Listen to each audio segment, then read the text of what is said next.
Fala galera, boa tarde. Vamos aí apresentar a resposta do nosso quiz número 4.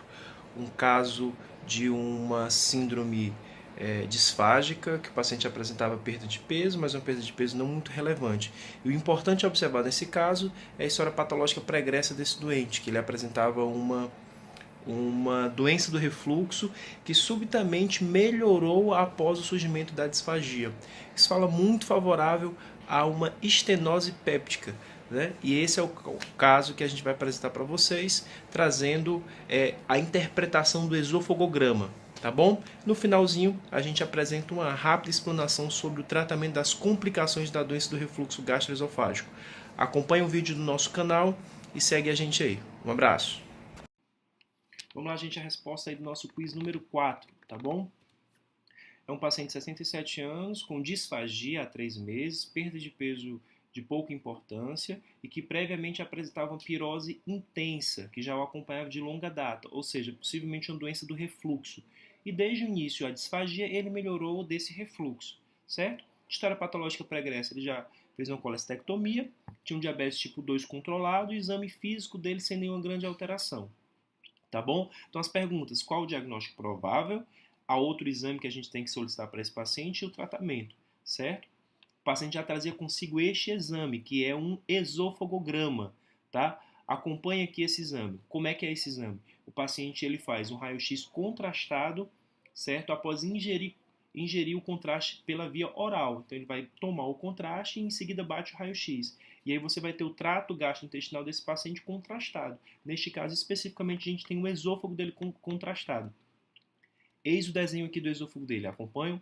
Então observe a alteração. Ele tem um afilamento distal desse esôfago, tá certo? Com uma dilatação proximal, tá bom? Eis aqui o afilamento. Quando a gente junta este afilamento longo, né, com a história clínica desse paciente de uma doença do refluxo prévia intensa, né, que melhorou depois do surgimento da disfagia, a gente vai pensar em estenose péptica, tá certo?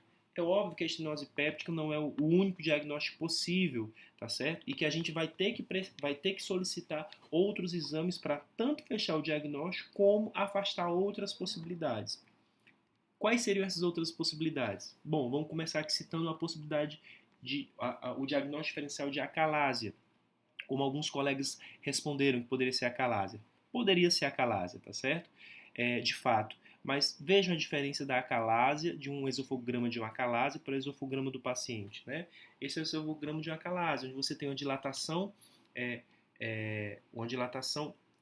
uniforme do esôfago, né? E o único ponto que você vai ter de restrição à passagem é o esôfago, é o esfíncter esofagiano inferior, né?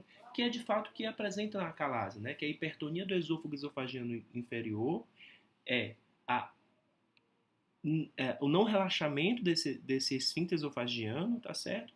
E isso pode levar a peristaltismo. Então essa é a tríade da acalásia, né? Esôfago esofagiano hipertônico, não relaxa, levando a peristaltismo, certo? Veja a diferença. Então, é bem provável que só pelo esofograma que nós não estejamos diante de uma estenose, de uma acalásia, tá? Olha aqui o ponto de hipertonia, né, do esôfago, do esfíncter esofagiano, tá certo?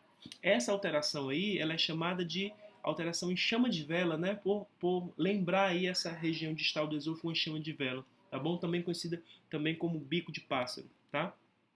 As outras possibilidades seriam estenose cáustica, mas o paciente traria consigo a história, né, de uma ingestão acidental ou proposital de algum material cáustico, tá certo? Ou de neoplasia, né? Tem que lembrar de neoplasia também, tá certo? Então é mandatório para que esse paciente faça uma endoscopia digestiva alta, tá? Com biópsias dessa zona de estenose.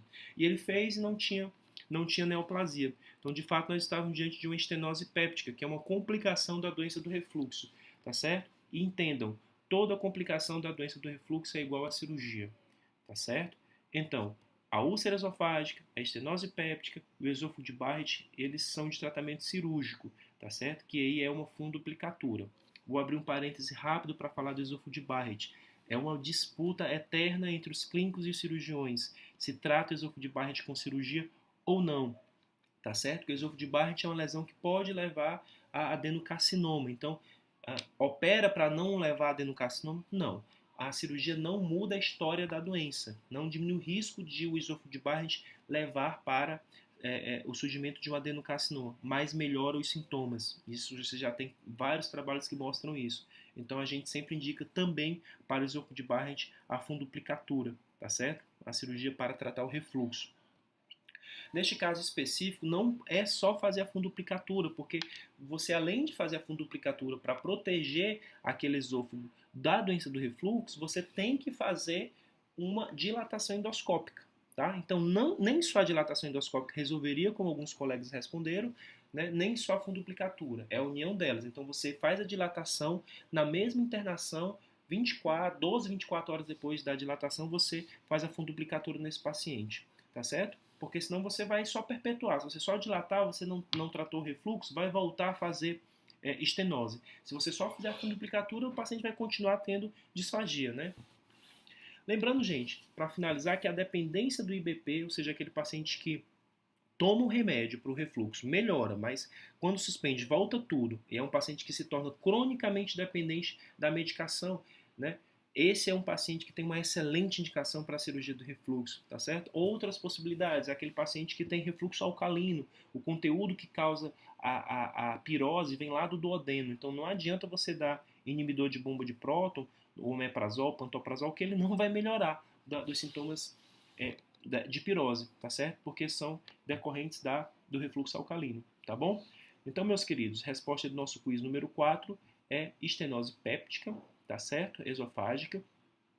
Semana que vem nós traremos aí mais casos. Acompanhe a gente aí nas redes sociais, tá bom? E para aqueles que quiserem marcar consulta aí com a gente, eis os nossos contatos aí embaixo, tá bom?